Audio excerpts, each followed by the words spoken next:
Hi friends, welcome to our channel. నేను ఒక recipe చేయబోతున్నాను నా స్టైల్లో. మీకు నచ్చినట్టయితే చేసుకోండి. ఇలా మునగాకనండి ఒక 2 టైమ్స్ మంచిగా వాష్ చేసుకోవాలి.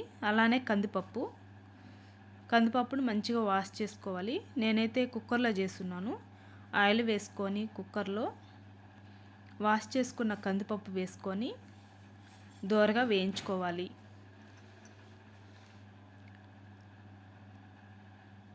ఇలా వేయించుకున్న తర్వాత మనం మునగాకు కడిగి పెట్టుకున్న మునగాకు వేసి వేపుకోవాలి లైట్గా. మునగాకు చాలా రకాలుగా మంచిదండి మన హెల్త్కి. అందులోనే టమాటాలు, పచ్చిమిర్చి వేసి కలుపుకోవాలి. అందులో తగినంత సాల్టు, పసుపు,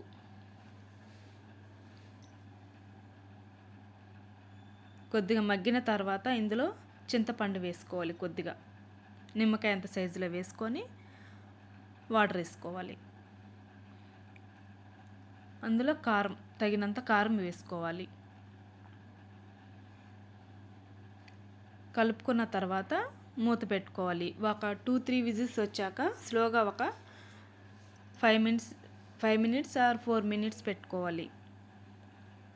తర్వాత మనం పప్పు రుద్దే దాంట్లో వేసుకొని గట్టిగా ఉంటే మనం కొద్దిగా వేడి నీళ్ళు వేసుకొని ఇలా మంచిగా రుద్దుకోవాలండి. పల్చగా బాగుంటుంది. ఇలా పోపు తయారు చేసుకొని వేసుకోవాలి. అంతే అండి, రెడీ అయిపోయింది.